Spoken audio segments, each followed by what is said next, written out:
2024 के चुनाव में एक साल बाकी है, लेकिन सियासी दलों की तैयारी अभी से ही तेज हो गई है। बात करें मुख्यमंत्री नीतीश कुमार की, तो उन्होंने समाधान यात्रा के जरिए चुनावी शंखनाद कर दिया है। लेकिन इस यात्रा का एक ऐसा भी पड़ाव है जिसको लेकर चर्चाओं का बाजार गर्म है। आखिर कैसे एक मंदिर की यात्रा को प्रधानमंत्री पद की दावेदारी से जोड़कर देखा जा रहा है, इस रिपोर्ट में देखिए आप।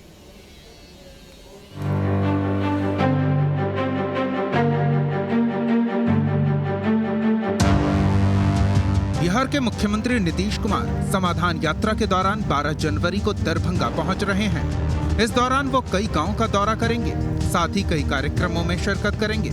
लेकिन सीएम के दौरों और कार्यक्रमों के बीच जिसकी चर्चाएं सबसे ज्यादा हो रही है, वो है बाबा जलेश्वर नाथ मंदिर की। चर्चा की वजह है 2024 का चुनाव।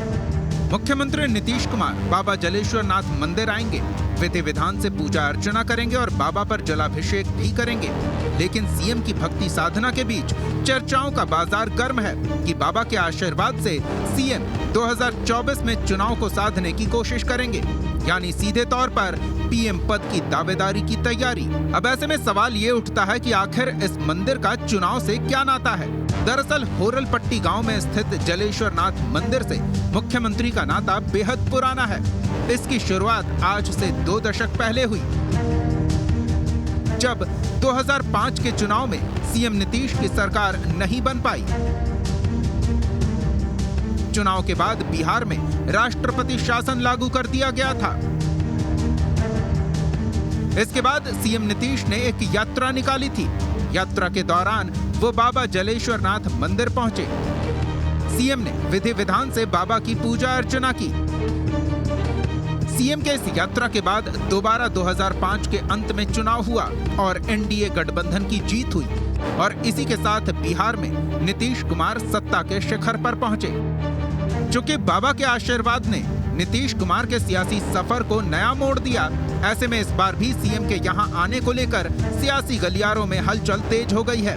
सीएम के समर्थकों की माने तो इस बार पीएम की कुर्सी उनका लक्ष्य है और ये दावेदारी सीएम के सियासी सफर के लिए नया मोड़ होगी।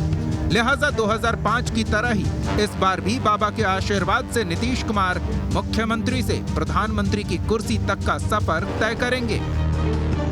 2005 में 2 चुनाव हुआ था। एक चुनाव हुआ था जिसमें सरकार का गठन नहीं हो पाया। उस चुनाव के बाद मुख्यमंत्री क्षेत्र भ्रमण में निकले थे। उस दरमियान इस मुख्यमंत्री यहाँ कर आकर के तालाब में हाथ पांव धो करके और बाबा को पूजा किए थे और हम लोग उनके साथ उसी टाइम से समता पार्टी से थे, उस टाइम से लगे हुए थे। यहाँ पूजा अर्चना करने के बाद निकले, महादेव का कृपा हुआ कि यह उनका मुख्यमंत्री अगले 2005 के नवंबर के चुनाव में मुख्यमंत्री हुए। मुख्यमंत्री के चहेते और बेनीपुर से जनता दल यूनाइटेड के विधायक विनय चौधरी को भी लगता है कि प्रकृति भी शायद उनको घुमा फिरा कर इसी बाबा के पास ला रही है, जहां से आशीर्वाद लेकर अब वो प्रधानमंत्री की कुर्सी तक पहुंचेंगे। इस जगह की एक और खासियत रही है कि 2005 में जब पहला चुनाव हुआ था और 2005 के दूसरे चुनाव के बीच में यहीं पर इस बाबा के मंदिर में आकर के पूजा अर्चना किए थे। उसके बाद वो बिहार के मुख्यमंत्री बने थे। हम लोगों को लगता है कि प्रकृति शायद घुमा फिरा करके उनको यहाँ पर ले आ रहा है और इस बाबा की पूजा करके वो भारत के प्रधानमंत्री भी होंगे। बहरहाल अब सीएम की भक्ति साधना 2024 के चुनाव को साधने की तैयारी है या नहीं, इसका तो पता नहीं। लेकिन सीएम के दौरे को लेकर स्थानीय लोगों में खुशी का माहौल जरूर है, क्योंकि इस दौरे के बहाने ही उनके गांव में विकास की बात तो हो रही है।